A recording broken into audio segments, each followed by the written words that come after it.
In a world where storytelling pushes boundaries and art meets controversy, there exists a shadowy corner of entertainment, one that thrives on rebellion, challenges norms, and dares to speak the unspeakable.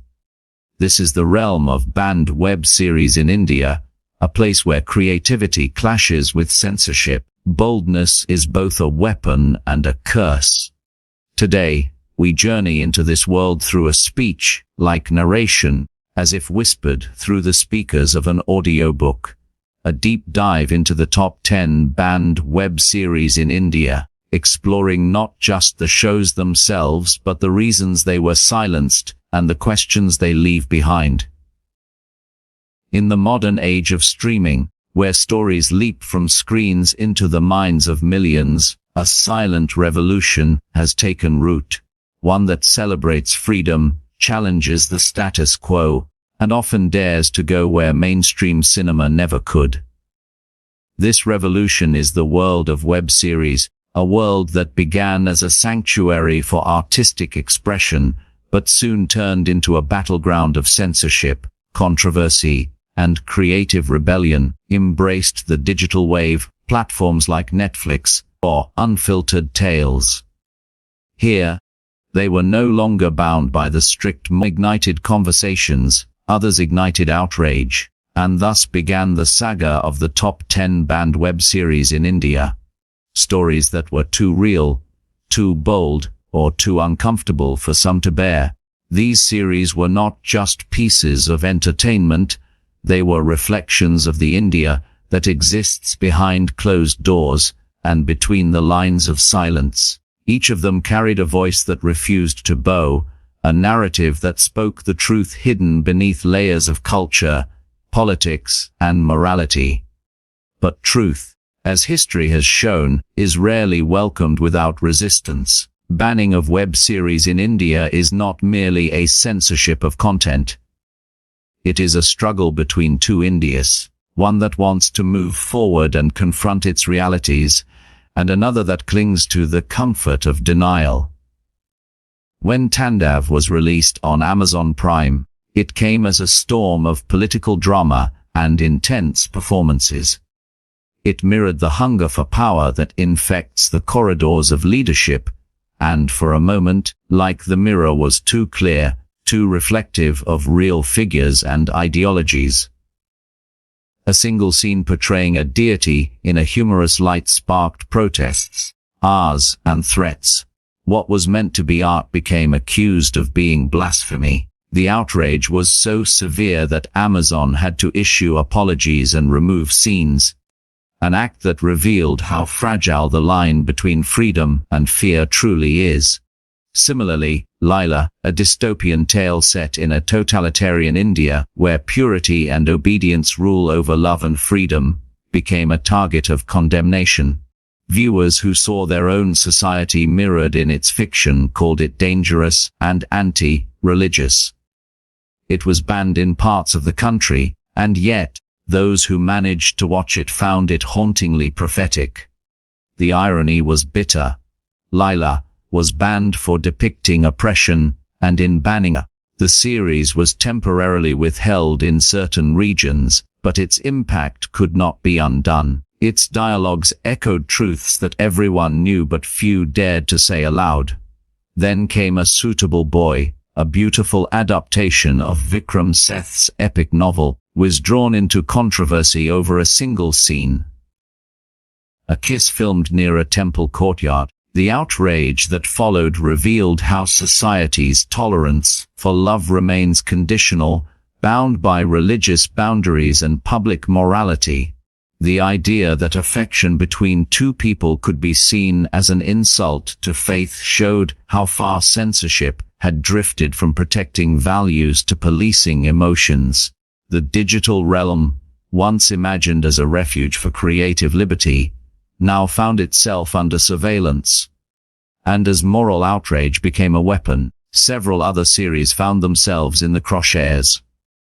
Gandhi Bhatt, for example, explored the hidden world of rural sexuality, a subject long considered taboo, While its portrayal of desire and hypocrisy was groundbreaking, it was soon condemned as vulgar and obscene. Episodes were banned, removed, and restricted.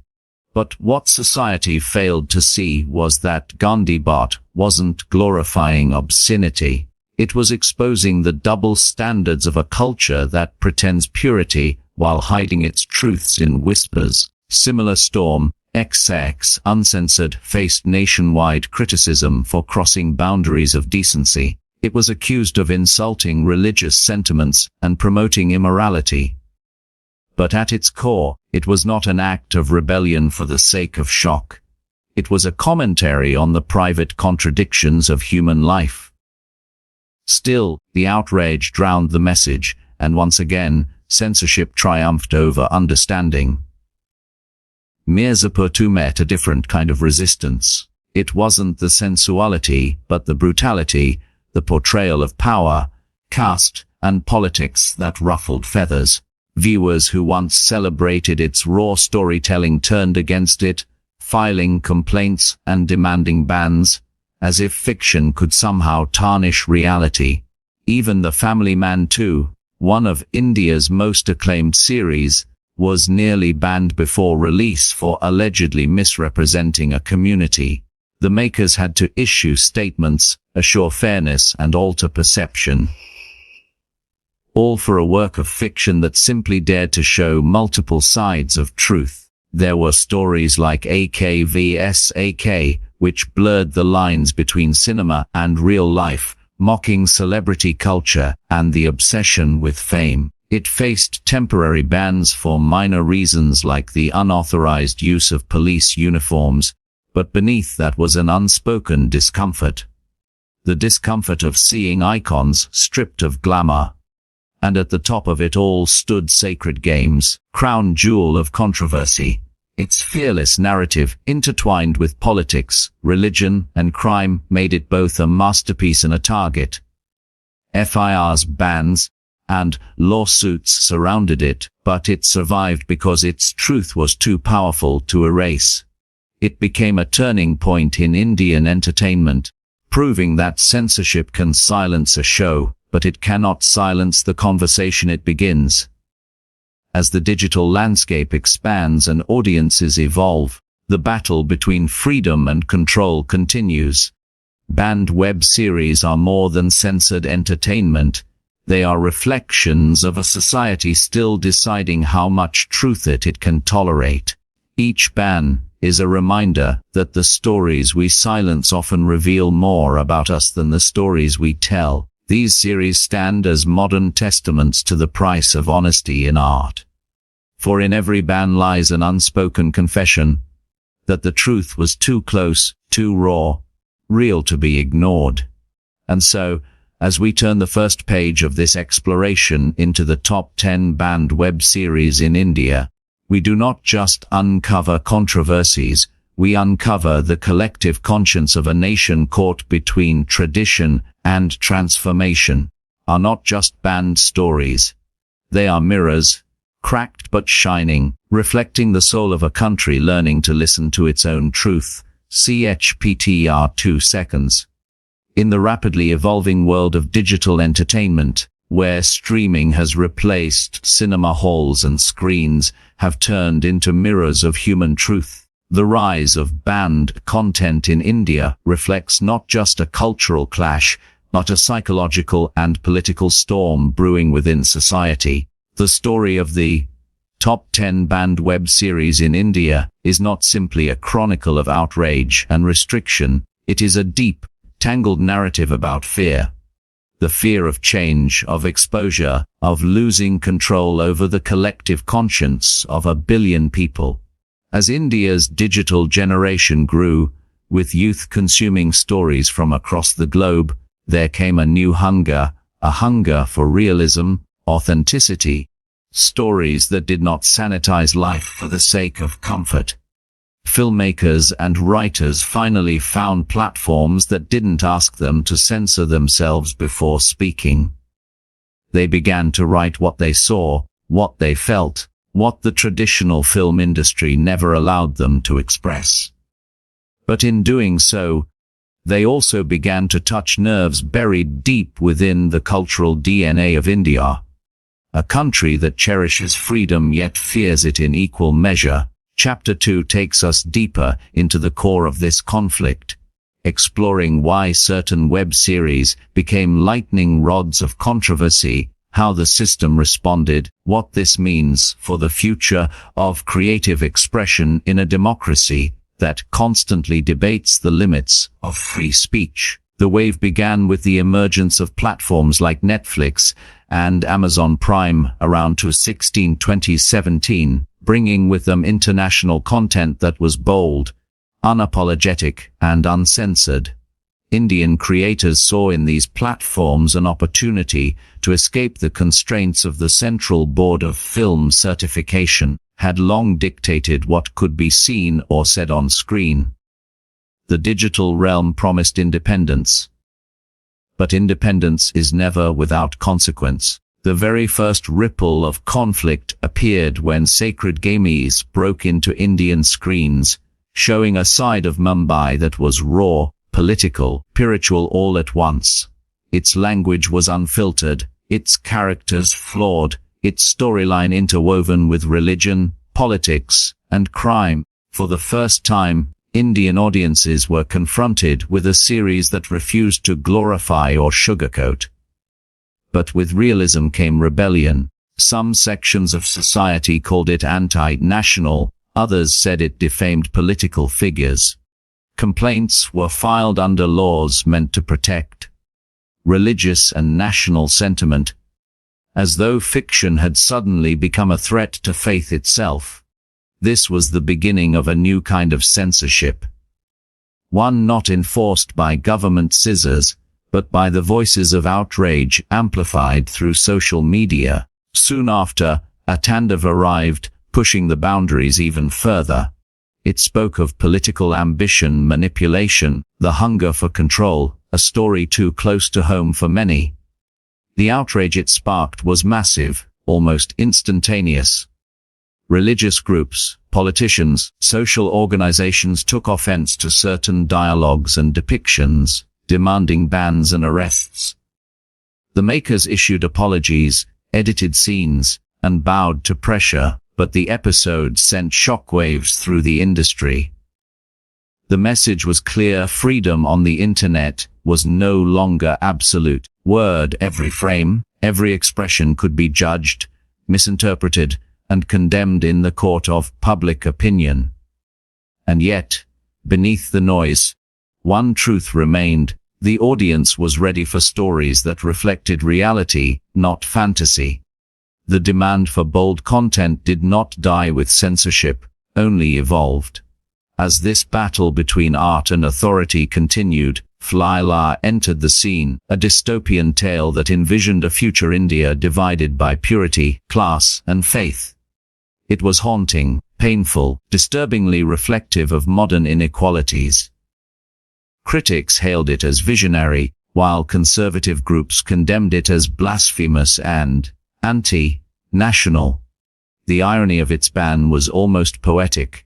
It was silenced for depicting oppression, thereby proving its point. The very act of censorship became a real-life reflection of the authoritarianism it portrayed. In many ways, Leila marked a turning point. It revealed that censorship in India was no longer about protecting morality.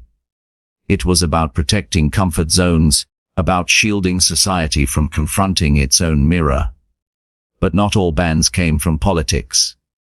Some arose from morality and cultural taboos. Gandhi Bhatt and SXX Uncensored, both from Alt Balaji, opened up discussions on sexuality, gender and desire in rural and urban India. These shows dared to explore themes that mainstream Indian media had long avoided. Female pleasure, infidelity, same-sex relationships, and hidden fantasies. Instead of seeing them as social commentaries, critics labeled them as obscene and corrupting. Complaints poured in from moral policing groups. The shows were banned or restricted on multiple platforms. However, their popularity persisted underground, shared through whispers and private links. The bans could not erase the curiosity or the conversation they started. In fact, the act of banning only amplified their visibility. This phenomenon revealed another layer of irony. Censorship in the digital age does not silence content, it immortalizes it. Then came F's Patal Lock, a story so brutally honest that it held a magnifying glass to the darkest corners of Indian society. It questioned institutions, power structures, prejudices. The series faced lawsuits and backlash, accused of defaming communities and spreading negativity. But its creator stood firm, stating that art's job is not to please everyone but to provoke thought. And indeed, Patal Lock became a mirror to a society unwilling to see its own reflection.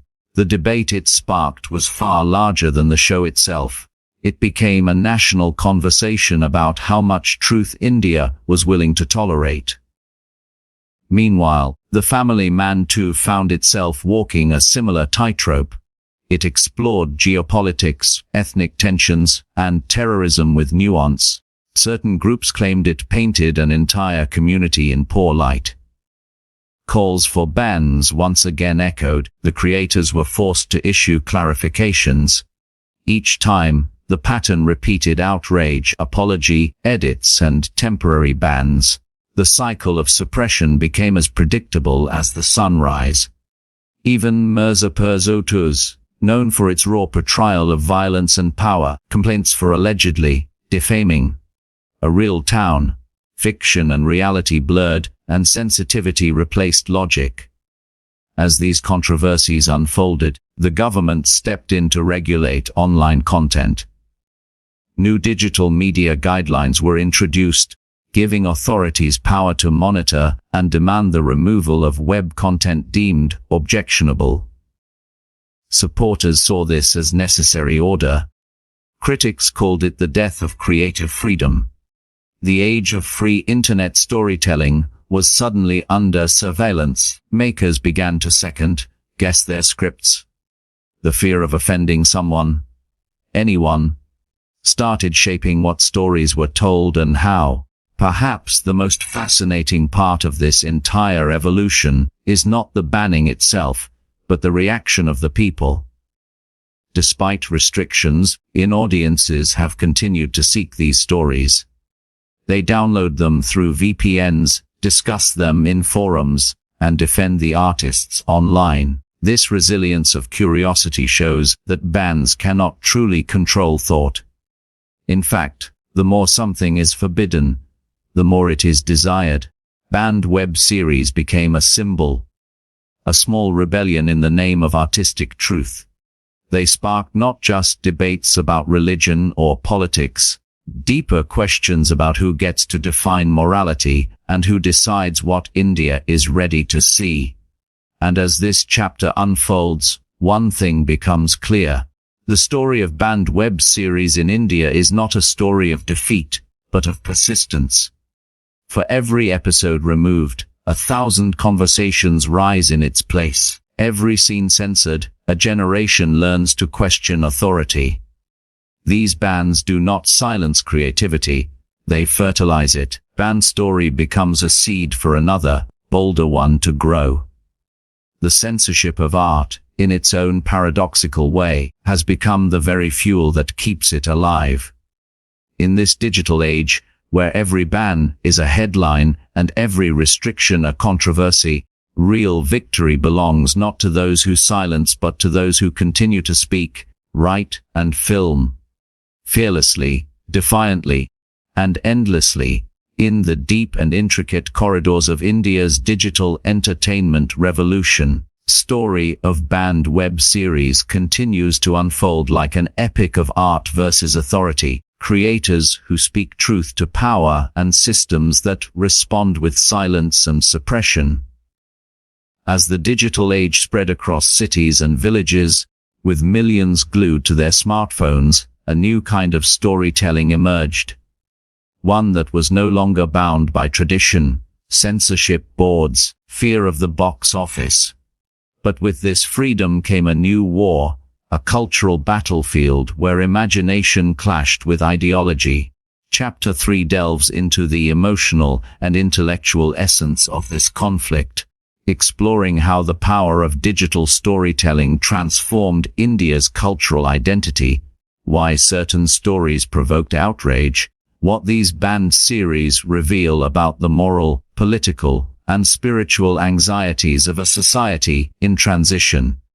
The phenomenon of banning web series in India is not merely an act of censorship. It is a reflection of a collective unease, unwillingness to confront uncomfortable truths. Every time a show like a Tandav, a Sacred Games, or Patal Lok was banned, it was not the fiction that frightened the censors, but the reality it represented. These series became mirrors too clear for comfort, exposing the hypocrisies, double standards, and contradictions that define modern Indian life. The third chapter begins by understanding the psychology of offense. In India, where religion, tradition, and identity are deeply intertwined, often becomes a battlefield of beliefs. A single dialogue, gesture, or scene can ignite nationwide fury. When Tandav was released, its creators believed they had crafted a political drama that mirrored power struggles in a fictional context. But the audience did not see fiction, they saw reflection. One scene depicting a college play, where a student dressed as a Hindu deity humorously questions the world, became the target of protests and police cases. The outrage was swift, organized, forgiving. Politicians demanded arrests, social media turned into a court of judgment, and within days, Amazon Prime was forced to issue an apology and delete scenes. The incident sent a chilling message to creators across India. Fiction could now be treated as fact, satire as blasphemy, and imagination as crime. But even as the scenes were censored, the conversations multiplied, debated, questioned, and in many ways, Tandav achieved what art is meant to do. It provoked thought. Following closely behind was Leila, a dystopian masterpiece that envisioned a future India divided by purity, caste, and control, was a terrifyingly realistic reflection of what could happen when ideology replaces humanity. The series portrayed a society where women are imprisoned for defying moral codes, where love is forbidden, and where religion dictates every breath. Instead of viewing it as fiction, many saw it as an insult to their faith, accusing it of spreading fear against cultural values. The irony, however, was glaring. Leila was banned for portraying exactly the kind of authoritarian mindset that led to its banning. It became an art form trapped in its own prophecy, silenced by the very power it warned against. This act of censorship not only exposed the fragility of tolerance in Indian society, but also proved that truth, when told too plainly, often mistaken for rebellion. Then came Patal Lok, a crime thriller that ripped through layers of class, caste, and corruption with the precision of a surgeon. Its characters were flawed, human, and brutally real. Journalists chasing headlines, police officers struggling with prejudice, and politicians manipulating the system. The realism was too raw, too unfiltered. It struck nerves across the nation. Accusations poured in, claiming that the series defamed communities and painted a negative picture of the country. Legal notices followed, demanding its removal from streaming platforms. Yet, despite the chaos, Patal Lok stood tall as a piece of truth. Telling creator Sudeep Sharma defended it fiercely, saying that art must reflect the dirt as much as the beauty of society. The controversy only fueled its popularity, and viewers around the world began to see India not through tourist posters or Bollywood fantasies, but through the eyes of truth.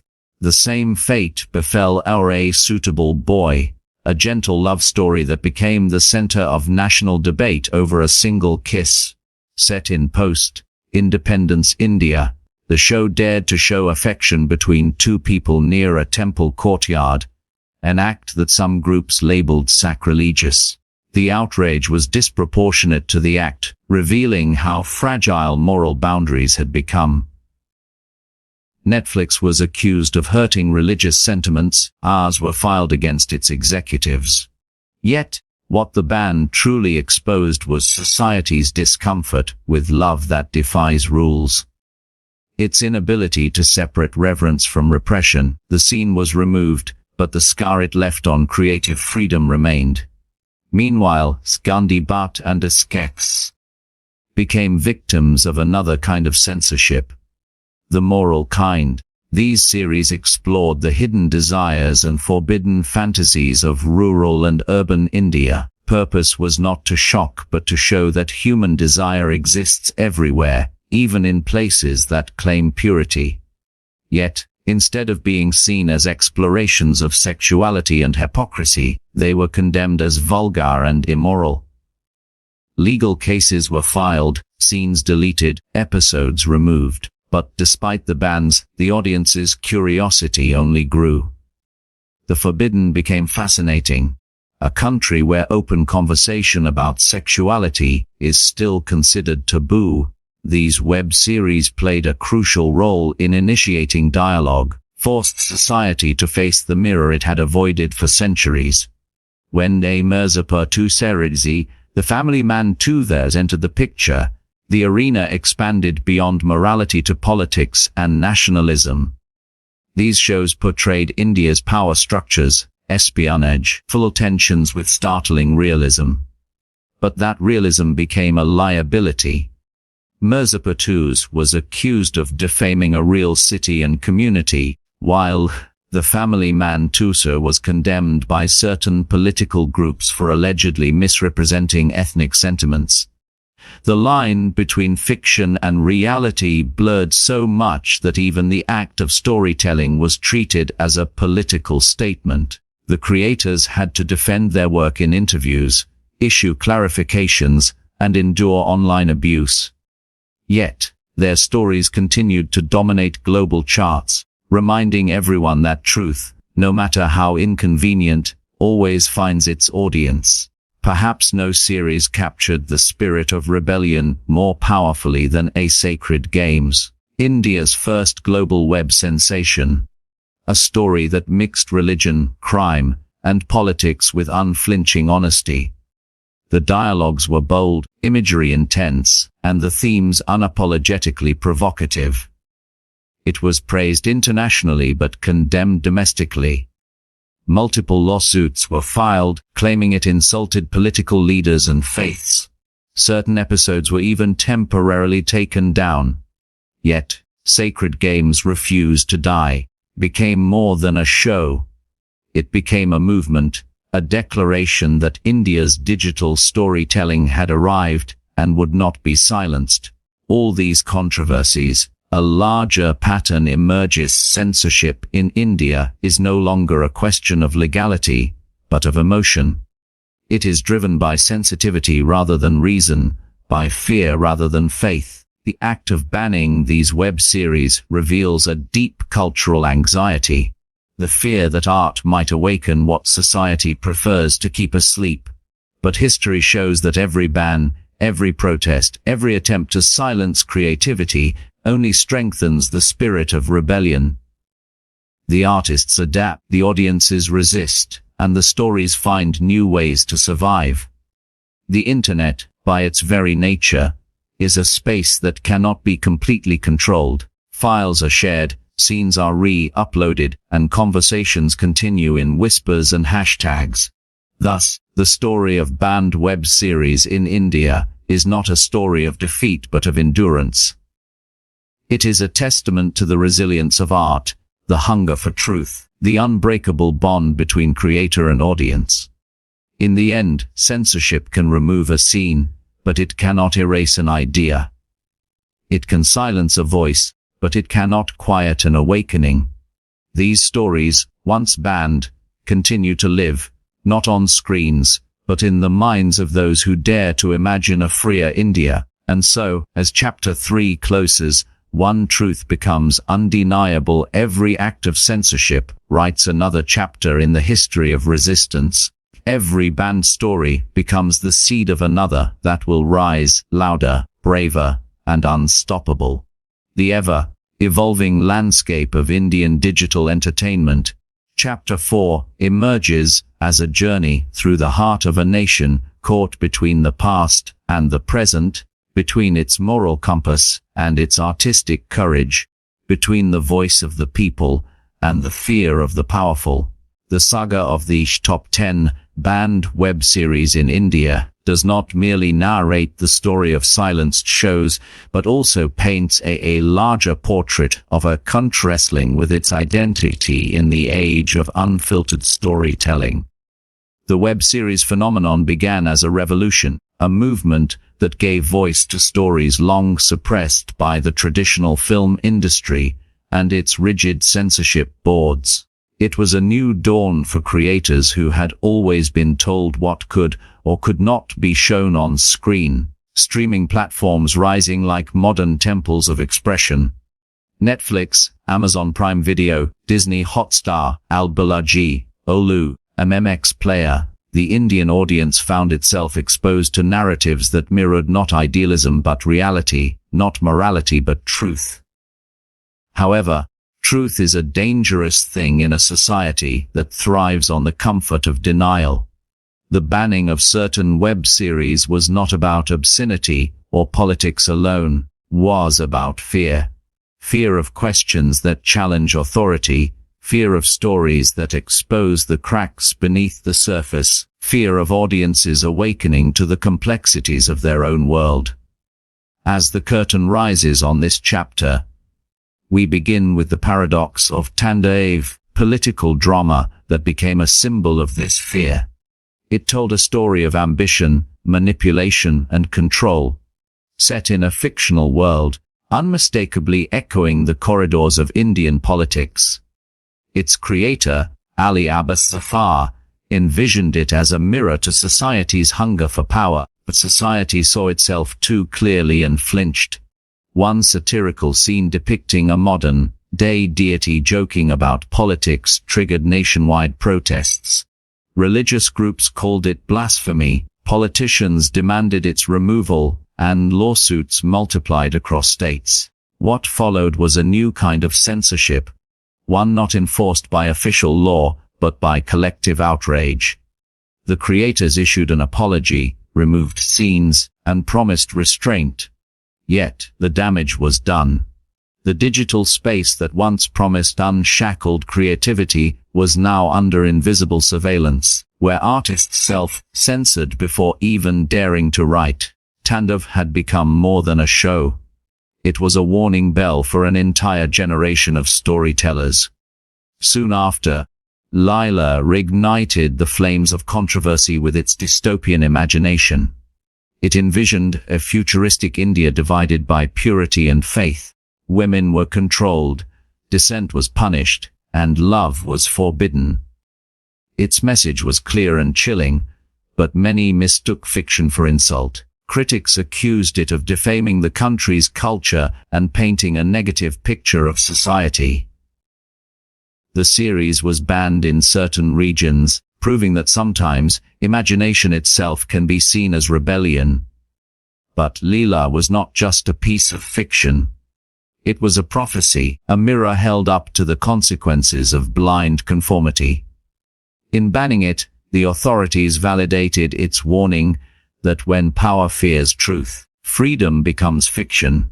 Then came Fatal Lokif, an extraordinary work that peeled away the glossy layer of urban modernity to expose the rot of caste and crime lurking beneath.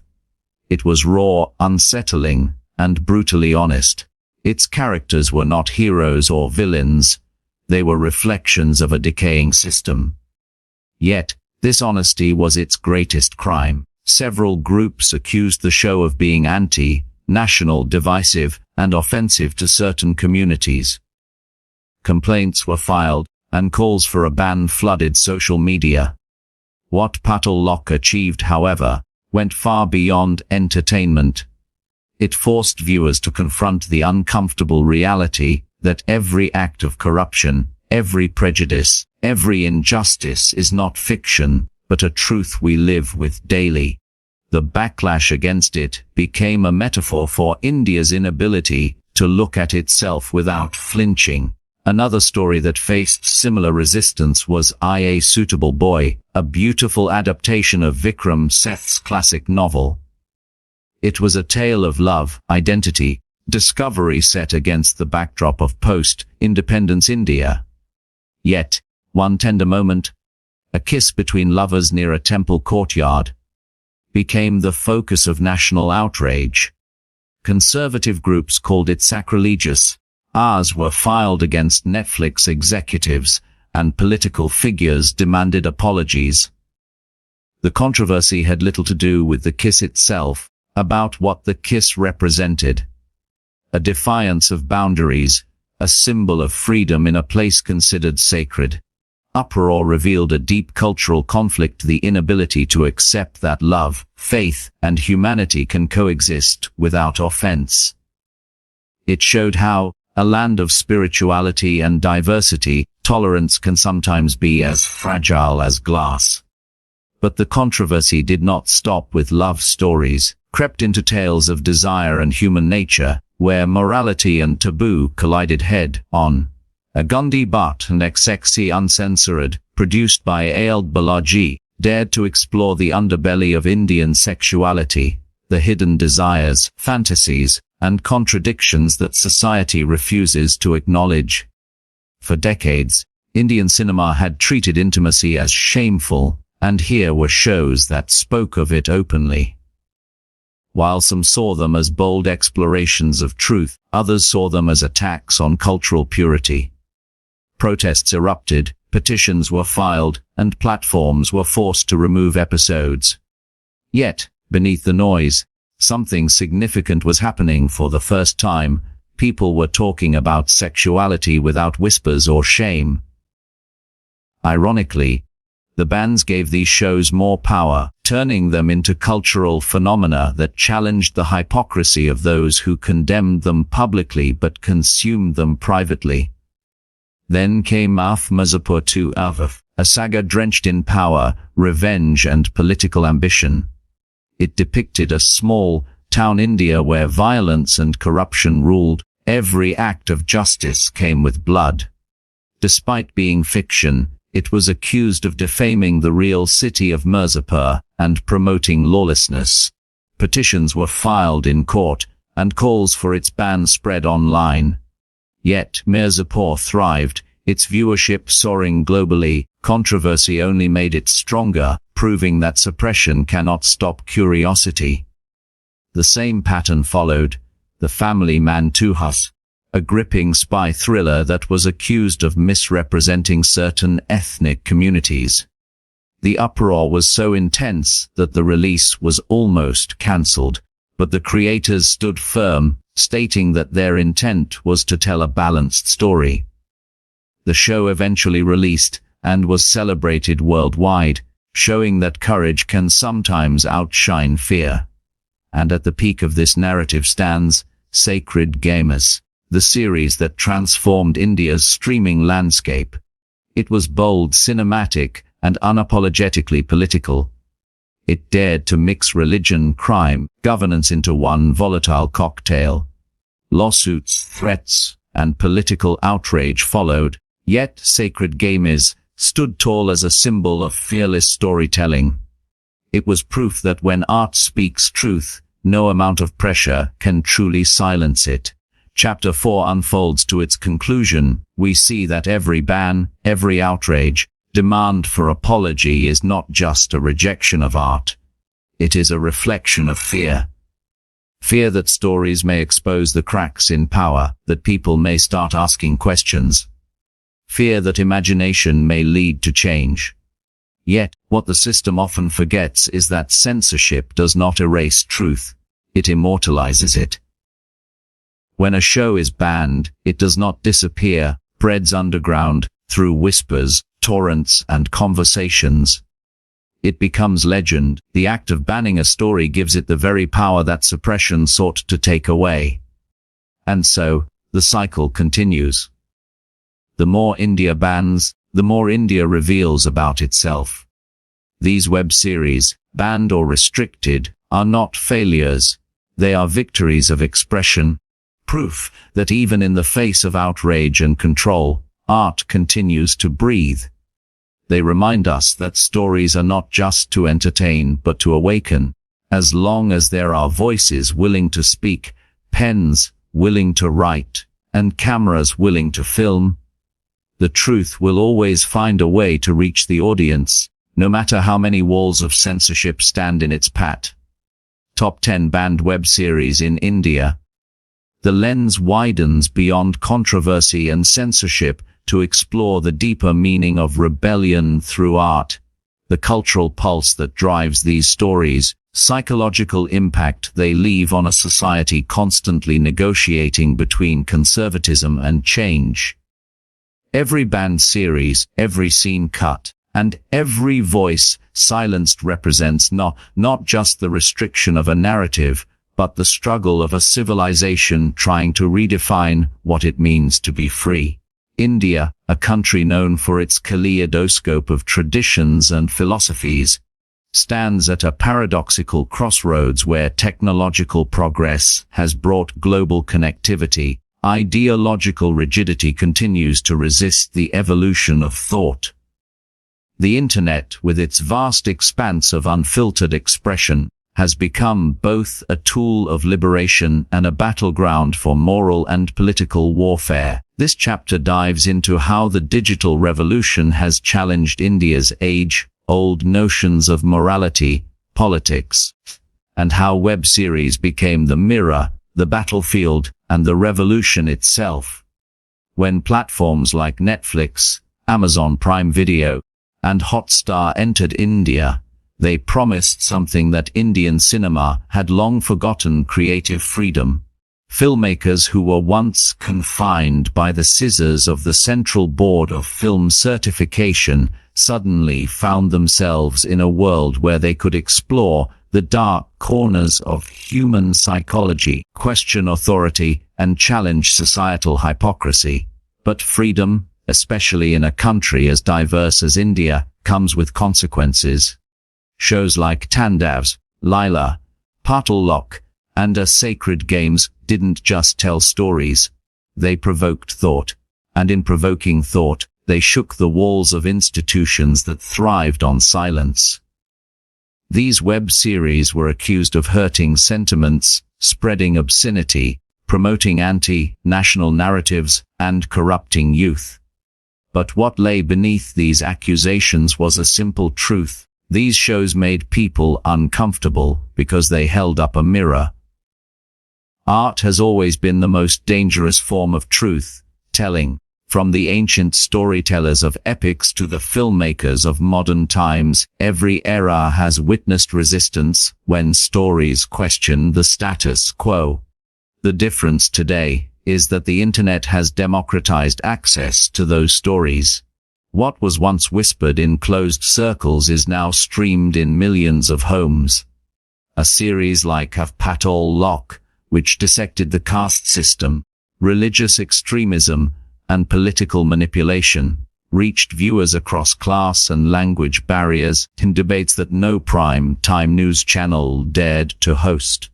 Similarly, Leila, set in a dystopian future, reflected the dangers of purity politics and authoritarianism. A future that seemed alarmingly close to the present. The outrage it sparked was not because it was unrealistic, but because it was uncomfortably plausible. The government and moral watchdogs saw such stories as threats to national harmony, but in truth, they were warnings, fictional alarms ringing in a society sleepwalking into control. But censorship is not just a political tool, it is also deeply cultural. In India, where religion and tradition shape everyday life, art that challenges those foundations is seen as rebellion. When as a suitable boy depicted an interfaith romance, or Tandav included a satirical portrayal of divine figures, not your content itself that provoked outrage. It was the idea that sacredness could coexist with imperfection. The public discourse became less about what was shown and more about who was offended. And in the age of social media, outrage travels faster than reason. Hashtags demanding bans trended overnight, political leaders made statements for the cameras, forms, fearful of losing subscriptions or facing legal action, quickly issued apologies. Thus, a new kind of censorship was born, not through formal institutions, but through the weaponization of public emotion.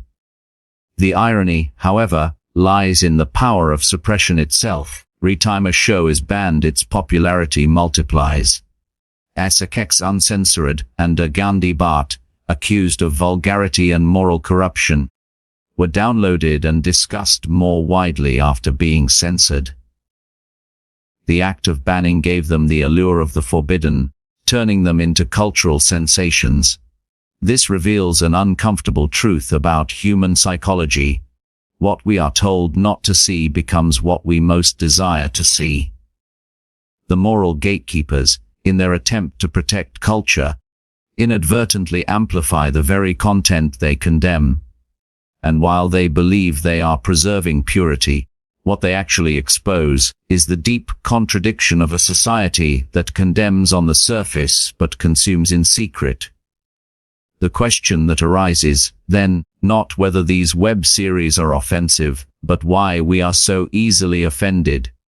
India, a land that produced the Kama Sutra, celebrates mythologies filled with war, passion, and moral ambiguity, yet struggles to accept contemporary expressions of the same human experiences. Perhaps the discomfort stems from seeing those reflections in a modern setting, urban, relatable, and stripped of divine grandeur. Mirzapur portrayed the lawlessness of small-town politics. It wasn't just about guns and gangs, it was about the deep-rooted corruption that people witness every day. When the family man Tandav touched upon regional insurgencies, wasn't about defamation. It was about empathy and understanding. Yet, every time such a story surfaced, the reflex reaction was to silence it instead of discussing it. At the heart of this pattern lies fear. Fear of losing control over the narrative. For centuries, storytelling in India has been guided by institutions, whether religious, political, or cinematic, that dictate what is acceptable. But digital storytelling broke that monopoly. Anyone with a camera and a script could challenge power, question authority, or express dissent. When too many voices speak at once, those in control feel threatened.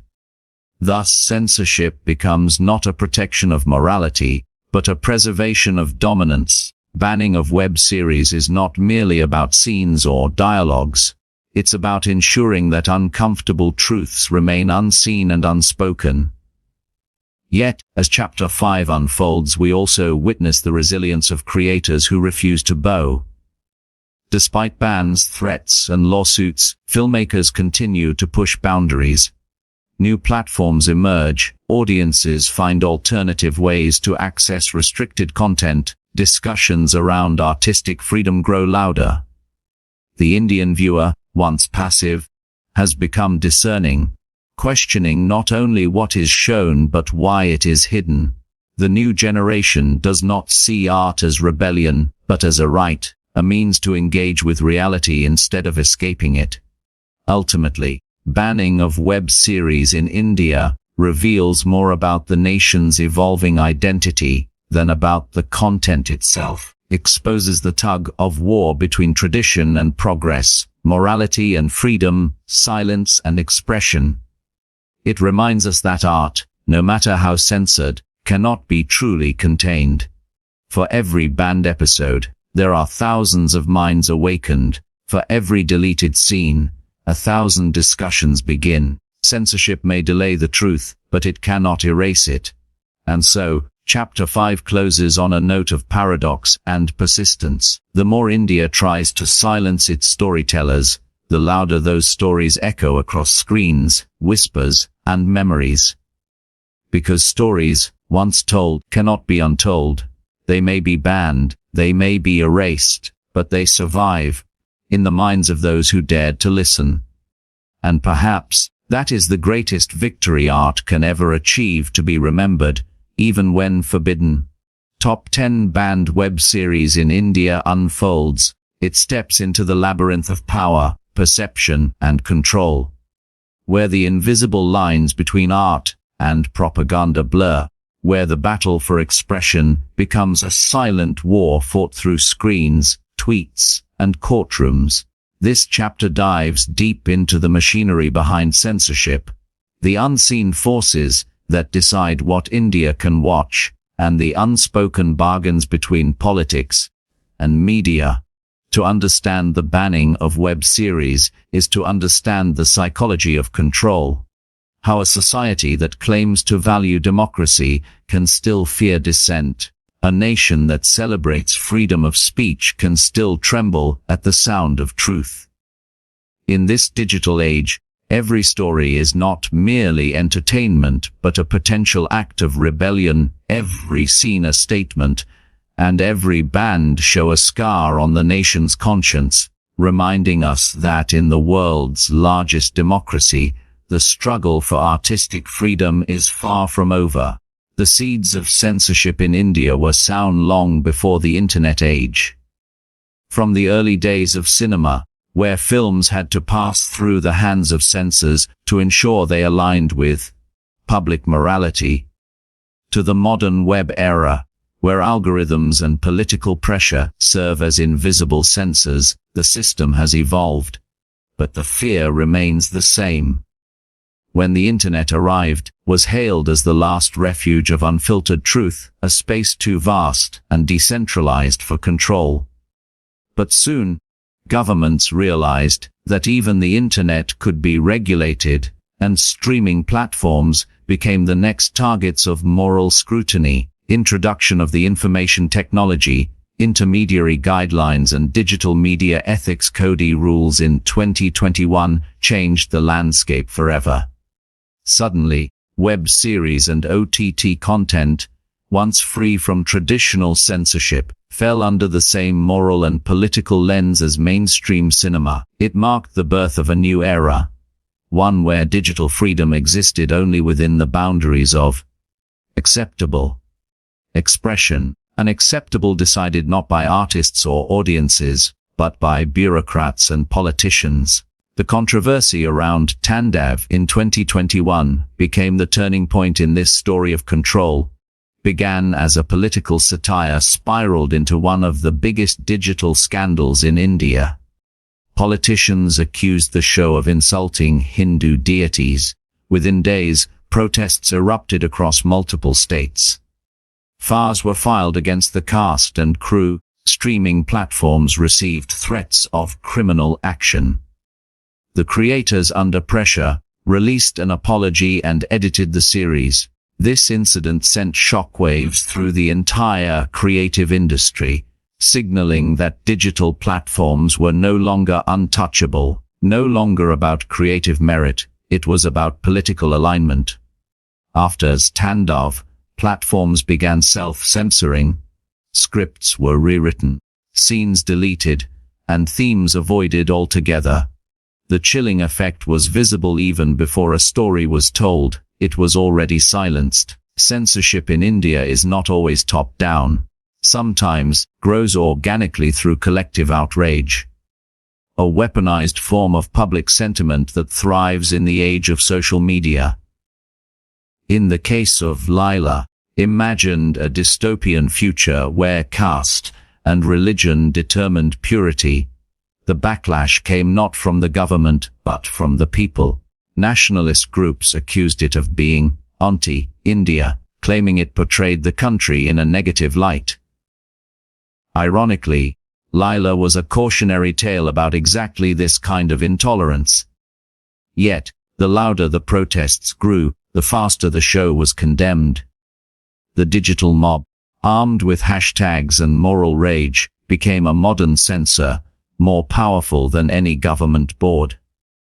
The internet, which was meant to democratize expression, also democratized suppression. Religion and politics are not the only forces shaping censorship. Morality, too, plays a major role in determining what is deemed watchable. Web series like Gandhi Bhatt and SX Uncensored tested India's boundaries on sexual representation. They confronted the taboo of desire, exposing the hypocrisy of a culture that publicly condemns sexuality but privately consumes it in abundance. These shows were accused of vulgarity, moral decay, and corruption of youth. Petitions were filed demanding bans, and platforms quietly complied. The irony lies in the fact that India has long celebrated love and intimacy through its ancient literature and art. From temple carvings of Khajuraho to the verses of the Kama Sutra. What has changed is not the content but the lens of perception. What was once sacred exploration has now become forbidden indulgence. The modern Indian viewer, caught between inherited conservatism and global openness, watches these shows not just for entertainment, but as acts of quiet defiance against the culture of silence. There are shows like Pato Lock and Sacred Gamies, which dared to touch the political nerve of the nation. They exposed corruption, systemic rot, the moral compromises that define modern governance. These shows didn't invent controversy. They uncovered it. And for that, they faced the wrath of those in power. In Pato Lock, scenes depicting caste violence and political manipulation triggered outrage among groups who felt their image was being tarnished. Sacred Games, on the other hand, faced accusations of disrespecting political leaders. What united these controversies was a single thread: the unwillingness of those in authority to see themselves reflected on screen. When art becomes too honest, it becomes dangerous. And when the truth is dangerous, fiction becomes the easiest scapegoat. Behind these controversies lies a deeper question: who decides what is offensive? Offense is subjective. It depends not on what is said, on who is listening. In a country of over 1 billion people, each with unique beliefs and sensitivities, it is impossible to create a single definition of decency or morality. Yet, that is exactly what censorship attempts to do, seeks to impose one version of truth, one version of culture, and one version of patriotism. But in doing so, suffocates diversity, the very essence of India's identity.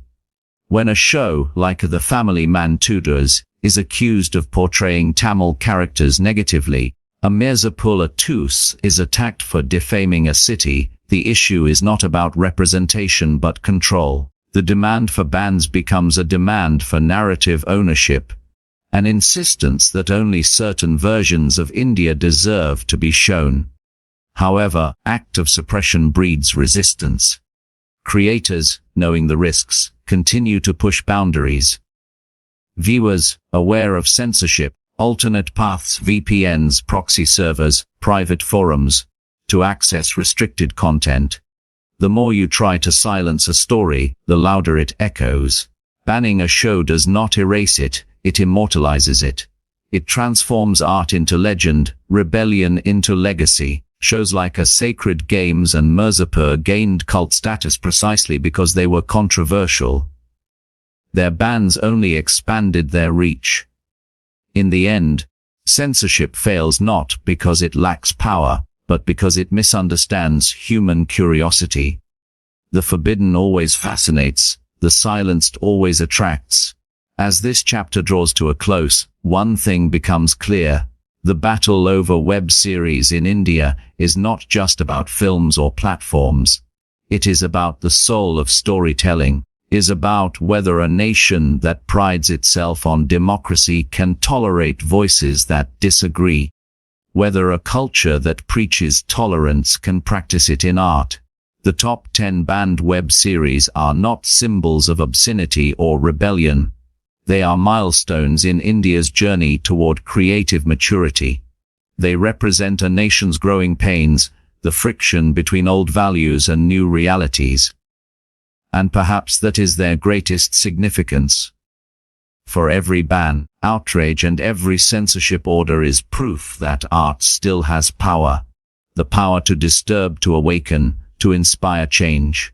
So, Chapter 6 ends not with silence, but with a quiet declaration that censorship may delay the truth, but it cannot destroy it. Every story suppressed today will find its way back tomorrow. Through whispers, through memories, through new storytellers who refuse to bow, because in the end, stories are immortal. And no government, no religion, outrage can ever ban the human desire to tell them. Top 10 banned web series in India delves into the emotional, social, psychological dimensions of censorship, exploring how the act of banning art does not merely silence creators, but reshapes the collective consciousness of a society that consumes it. This chapter is a reflection of the unseen wounds left behind by every deleted scene, every blurred frame, and every muted dialogue. It captures the inner conflict of artists who walk a tightrope between creativity and caution, of audiences torn between curiosity and fear, and of a culture struggling to decide whether it values protection or truth. Banning of web series in India is no longer just a debate about content. It is a mirror of our times, revealing what kind of nation we are becoming, one that either confronts its realities through fearless storytelling or hides from them behind the curtains of selective morality. To understand this, one must look beyond the controversies and see the human stories that censorship leaves behind. The broken dreams of creators, the altered narratives of truth, and the lost opportunities for dialogue that could have healed rather than hurt. When a web series like a Tandav or Leila gets banned or censored, it is not simply a bureaucratic act. It is a cultural trauma. The creators who invest years of passion, pain, and vision into these stories suddenly find themselves branded as offenders, art labeled as disrespectful or dangerous. The emotional toll is immense. Directors begin to question their choices, writers lose confidence in their words, and actors fear being associated with controversy. What begins as a political issue becomes deeply personal. Artistic spirit, which thrives on freedom and experimentation, starts to shrink within invisible boundaries. Self-censorship becomes a survival instinct. Scenes are rewritten to avoid controversy, ideas are watered down, and characters are stripped of their complexity. What remains is art without risk, stories without teeth, and entertainment without soul. In this atmosphere, the greatest casualty is not the banned show, it is creativity itself. But censorship does not only affect creators, it profoundly shapes the mindset of audiences as well. Every time a series is banned under the pretext of protecting public sentiment, it sends a subtle message. The audience cannot be trusted to think for themselves. It implies that viewers are too fragile, too emotional, or too uninformed to engage critically with difficult subjects. This paternalistic view reduces citizens to passive consumers rather than active participants in cultural discourse. In truth, the modern Indian audience is more intelligent and diverse than the censors give them credit for. They are capable of distinguishing between fiction and reality, between satire and offense. Yet, by controlling what they can watch, censorship infantilizes society, creating a population that learns to accept limits instead of questioning them. It stifles the very essence of democracy, which thrives on open dialogue and differing perspectives. Moreover, censorship has a profound psychological effect on collective morality. When art is suppressed for being too bold, it reinforces the illusion that purity and perfection are the only acceptable narratives. The messy, flawed, painful truths of real life are conveniently erased. For instance, shows like A Gandhi Bhat and Sex the Uncensored tried to depict the complexity of human sexuality, were condemned as obscene. But in erasing such content, society does not become more moral. It becomes more repressed. The silence around subjects like desire, gender, and identity breeds ignorance and shame. The young generation, deprived of authentic representation, turns to unregulated and often exploitative sources to satisfy curiosity, thus trying to protect the moral fabric. Censorship ends up tearing it further. What could have been educational becomes taboo. What could have been art becomes forbidden fruit. Politically, the banning of web series also reveals the fragile relationship between power and narrative. Every government, regardless of ideology, fears stories that question authority. A well-crafted show like Sap Patel Lock or Sacred Gamers can have more influence on public opinion than any speech or campaign. Art has the power to humanize victims, expose corruption, and challenge propaganda.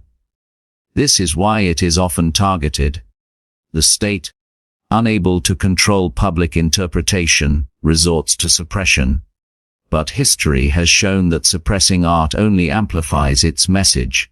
Banned books to censored films, every act of control eventually becomes an admission of insecurity. When a government fears a web series, it's not the series that appears weak. It is the government itself. In the long run, censorship erodes trust between rulers and citizens, signals that transparency is a threat, not a value. Censorship also exposes the deep hypocrisy embedded within society. The same citizens who protest against so-called offensive content often consume it privately. The outrage becomes a performance, a way to signal virtue in public while indulging in curiosity in private. This duality is visible in the very pattern of banned shows gaining even more popularity after controversy. A Mirzapur, a suitable boy, Tandav of all experienced surges in viewership following outrage. The forbidden becomes the desired, the censored becomes the celebrated. This dynamic reveals a truth about human psychology, that curiosity is the most powerful form of rebellion. No ban, no fine, no outrage can fully suppress the urge to see what has been hidden. And perhaps, deep down, society knows this. That censorship is not protection, provocation. Economically, the impact of censorship on India's creative industry is enormous. Streaming platforms once attracted global investors because of their promise of freedom and diversity.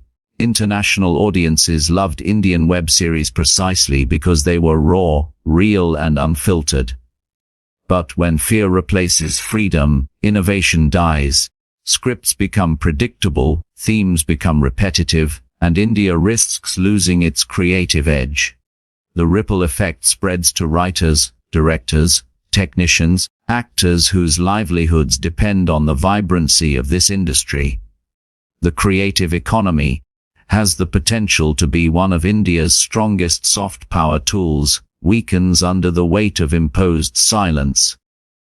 And yet, midst of this suppression, a new generation of independent creators is rising.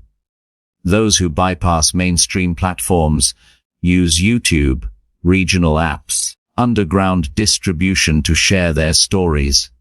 Their defiance keeps the flame of free expression alive.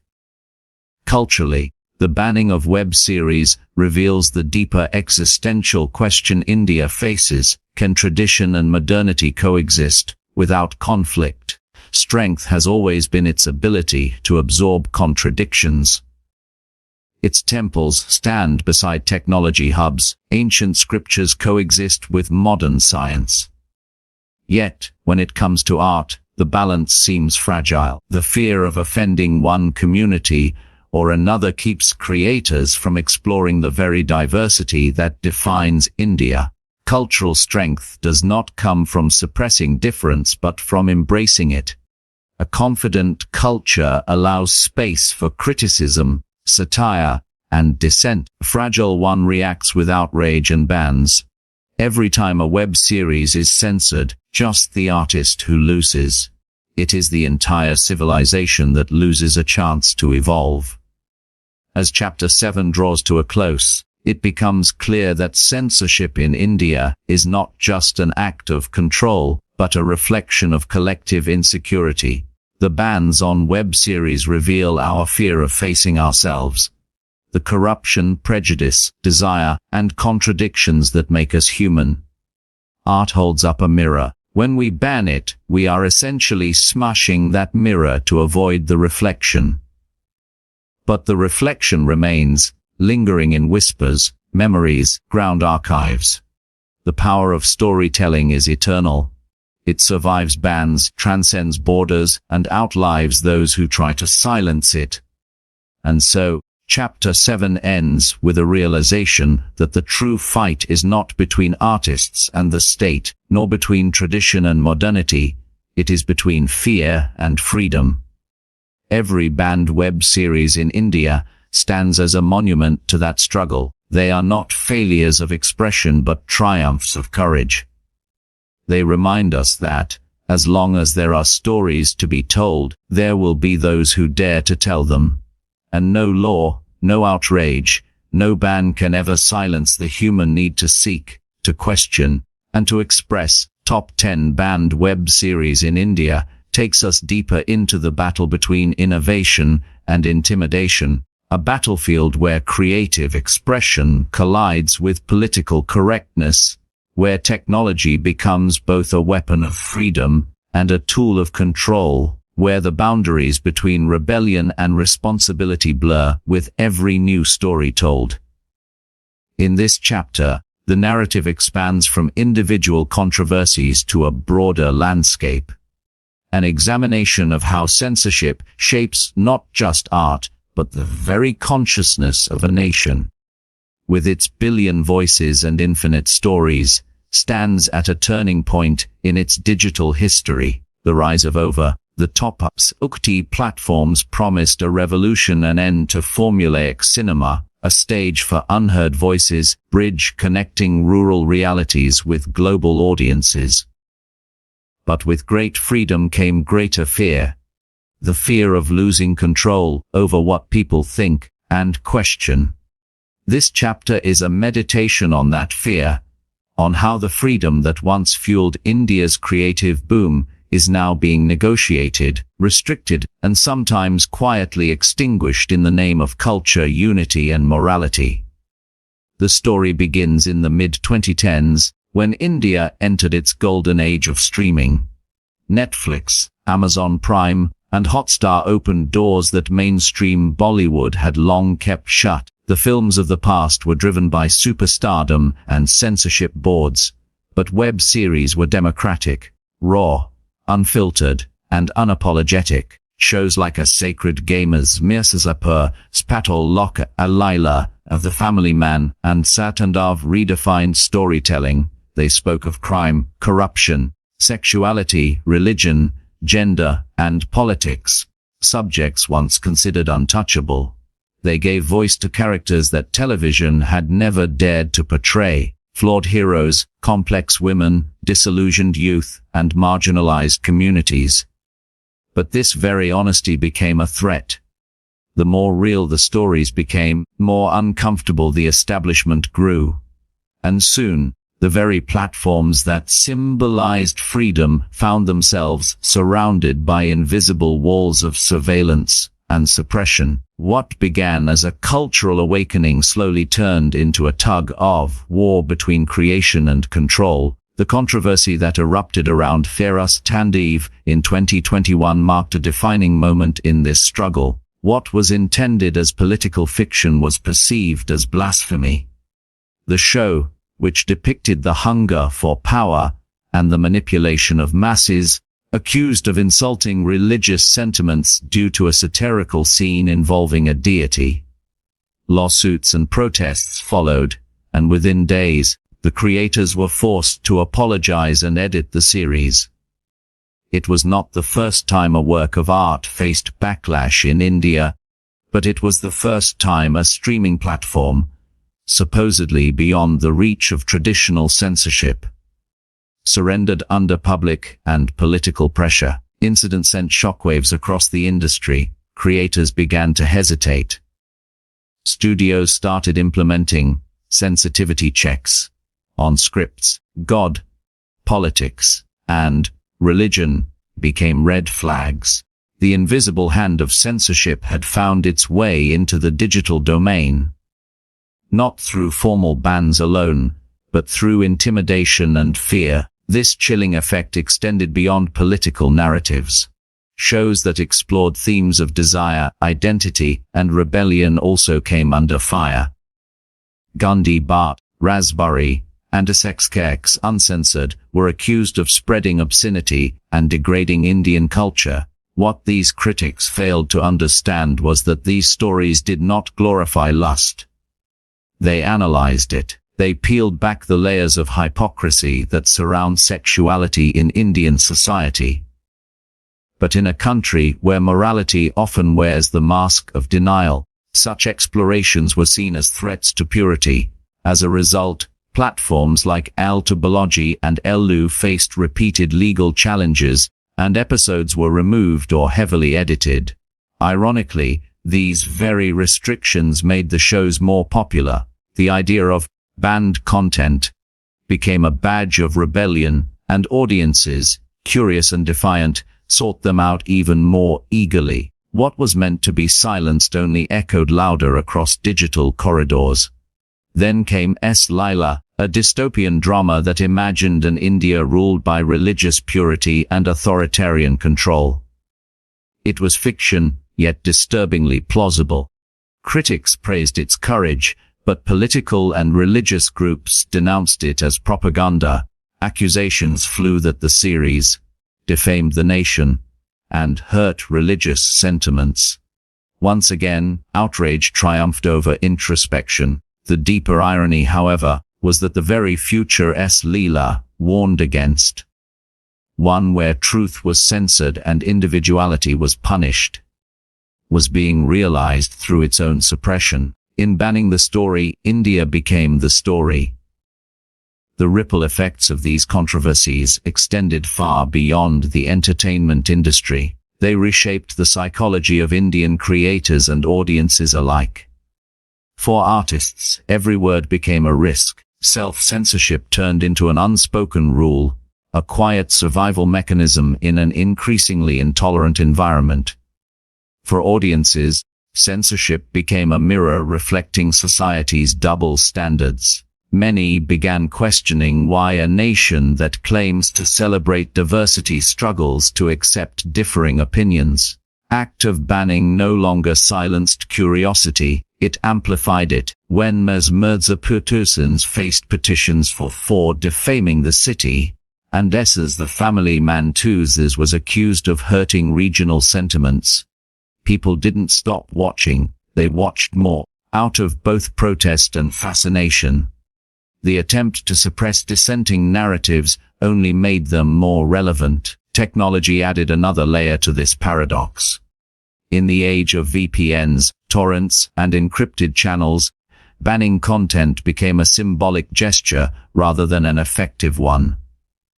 The more the authorities tried to restrict access, more creatively audiences found ways to bypass restrictions. The government's efforts to control digital media through new IT rules in 2021, requiring platforms to adhere to a code of ethics, was seen by many as a step toward digital censorship. While the law was framed as a means to maintain accountability, in practice, it blurred the lines between regulation and restriction. Authorities the power to demand the removal of content deemed offensive, without clearly defining what offensive meant. A nation as vast and diverse as India, where offense can be as subjective as taste, this vagueness became a weapon of control. Yet, this growing climate of fear, resistance also began to rise. Artists and audiences alike started pushing back, not through protest marches, but through persistence. Independent creators turned to smaller platforms, podcasts, and even YouTube to tell stories mainstream studios avoided.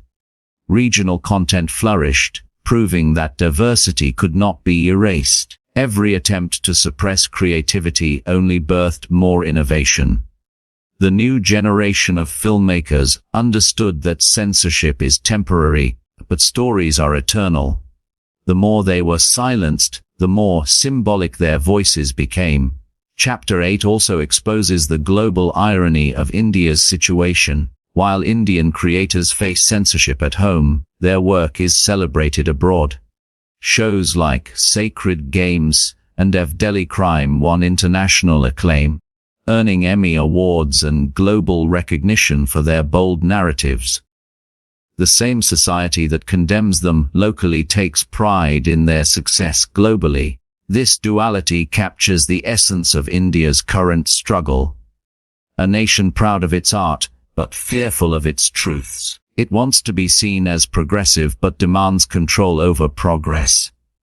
It celebrates creativity as long as it doesn't challenge authority.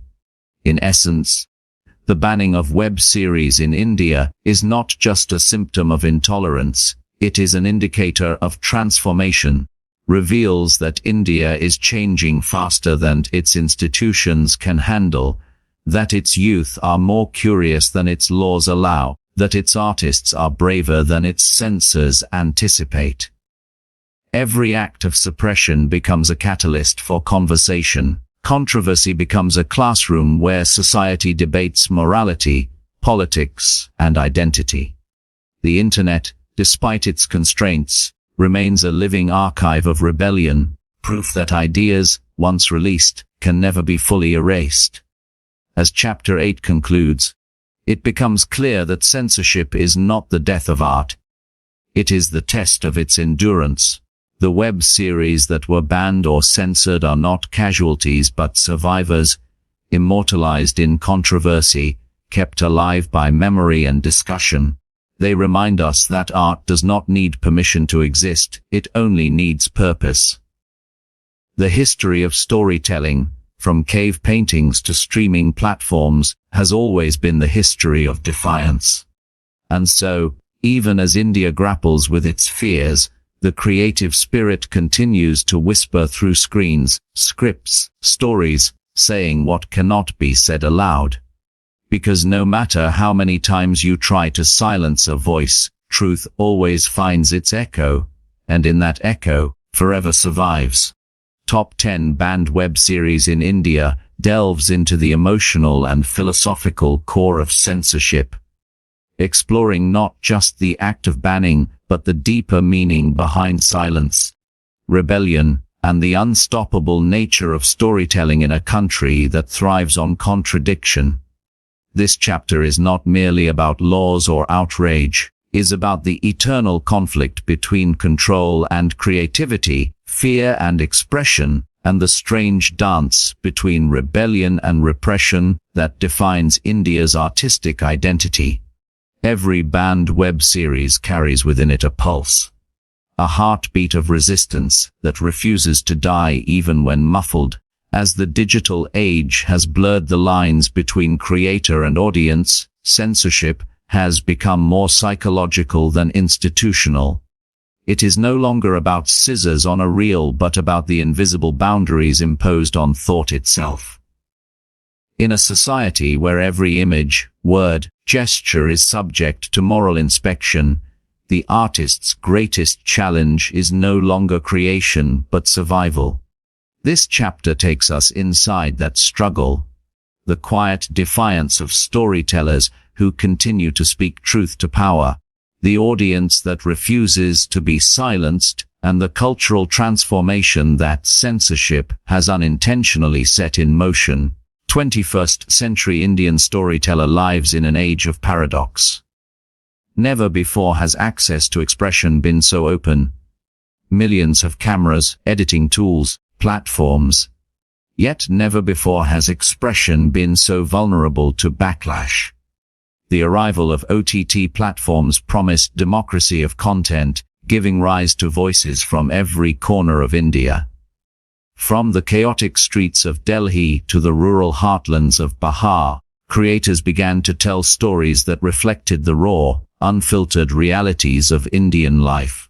Series like Mirzapur exposed the lawless brutality of power. Patal Lokha revealed the systemic rot of caste and corruption. Tandav dared to question political manipulation. Leila painted a dystopian warning of fanaticism, and The Family Man merged patriotism with moral ambiguity. Were not just shows. They were social commentaries disguised as entertainment. They forced people to confront uncomfortable truths that mainstream cinema had long ignored. But truth, when it challenges comfort, breeds outrage. And so began a cultural war between two Indias, one that demanded artistic freedom and another that sought to preserve ideological purity.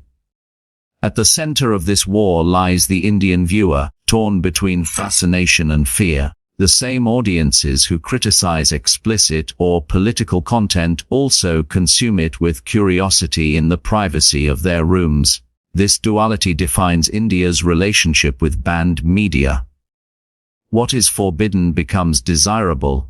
What is censored becomes iconic. When Gandhi Butts or SXXX Uncensored was accused of vulgarity, downloads skyrocketed. When Tandav was forced to cut scenes, viewership increased overnight. It is as if censorship itself fuels attention. Every ban becomes a badge of authenticity. Controversy a symbol of courage. But this phenomenon also reveals a more troubling truth. That India has not yet learned to separate morality from art. We judge stories not by their message, but by our discomfort with them. We measure creativity through the lens of offense rather than intention. And so, every time a web series pushes boundaries, it is not only fighting censorship. It is fighting centuries of social conditioning. The government's increasing involvement in regulating OTT content marks a significant shift in India's digital journey. In 2021, new IT rules were introduced to bring streaming platforms under the purview of the Ministry of Information and Broadcasting Authority's power to flag and remove objectionable content. The stated aim was to maintain accountability and protect cultural harmony, but the implications were far deeper. Words like offensive, anti-national, or against public morality were left undefined, granting unrestricted authority to interpret them. This ambiguity became a weapon, a way to silence dissent without directly declaring censorship. Series that questioned politics, religion, or gender norms suddenly faced investigations, lawsuits, or boycotts. Creators began to censor themselves before the government could. Fear replaced freedom. And yet, even in this atmosphere of suppression, creativity found cracks to escape through. Independent filmmakers shifted to underground releases, social media storytelling, and encrypted online screenings. Art adapted, evolved, and persisted. Because truth, once awakened, cannot go back to sleep. The psychological impact of censorship on creators is profound. Imagine writing a story knowing that every word could be weaponized, that every scene might be dissected for hidden agendas, that your art could cost you not just your reputation but your safety. Many artists confess that they now think twice before writing about religion, sexuality, or politics. This constant self-policing drains authenticity. Yet, paradoxically, it also sharpens their resolve. Some of India's most powerful art has emerged not despite censorship, but because of it. When direct speech is forbidden, metaphor takes over. When realism is banned, symbolism thrives. Your creators have learned to communicate through subtext, layering meaning beneath seemingly ordinary narratives. What cannot be shouted is whispered. What cannot be shown is suggested. In that subtlety lies brilliance, and in restriction lies innovation. The audience, too, plays a crucial role in this evolving narrative. The digital generation, raised on global content, no longer accepts moral gatekeeping. They have seen Game of Thrones, Black Mirror, The Handmaid's Tale, and they understand that storytelling is not about comfort, but confrontation. The Indian viewer today demands honesty. They want to see characters who look like them, talk like them, and live in the same moral grayness that defines modern life. They crave complexity, perfection. This hunger for authenticity is what keeps banned or controversial content alive. Even when platforms remove episodes or blur scenes, audiences find ways to access them through VPNs, torrents, and mirror sites. The act of watching becomes a silent form of protest, a declaration that curiosity is stronger than censorship. Internationally, India's banned web series have sparked discussions about the country's shifting cultural landscape. Critics abroad view these bans as signs of growing intolerance, while others interpret them as symptoms of a nation wrestling with rapid modernization. Ironically, shows that face backlash at home often receive acclaim overseas. A Delhi Crime won an international Emmy for its unflinching portrayal of justice. Sacred Games became a global sensation. A Leila found cult status among intellectual circles. This contradiction reveals a painful truth. The world celebrates what India often tries to hide, shows that censorship may control narratives domestically, but it cannot dictate global perception. Art travels beyond borders, and once it does, reflects the soul of the society that created it, including its fears and failures. As we move further into the digital age, the very concept of banning is becoming obsolete. Technology has made control nearly impossible. Every deleted scene reappears somewhere online. Silenced voice finds a new platform. Censorship, in the end, achieves the opposite of its intent. It immortalizes what it tries to erase. That sense, banned web series are not just victims of control, they are monuments of resistance. They stand as reminders that truth can be delayed but never destroyed. Each act of suppression births a new story, a new question, a new conversation. The more the establishment tightens its grip, the more vibrant the underground culture becomes. As Chapter 9 unfolds toward its conclusion, one realization becomes clear. The future of Indian storytelling will not be decided by censors or politicians, but by the audience's hunger for truth. Every viewer who refuses to be manipulated, every artist who dares to speak. Conversation sparked by a banned scene contributes to the evolution of freedom. Censorship may control the medium, but it can never control the message. The real power lies not in the hands that cut, but in the hearts that remember. And as long as there are stories to tell, there will be storytellers brave enough to tell them, even if it means whispering through the noise of disapproval. The web series that India banned will one day be remembered not for the controversies they caused, but for the courage they represented. Because in the end, is not about compliance, it is about connection. It is not about safety, it is about truth. And as long as one screen remains lit, one story remains alive, and one viewer dares to listen, the battle for expression will never truly be lost.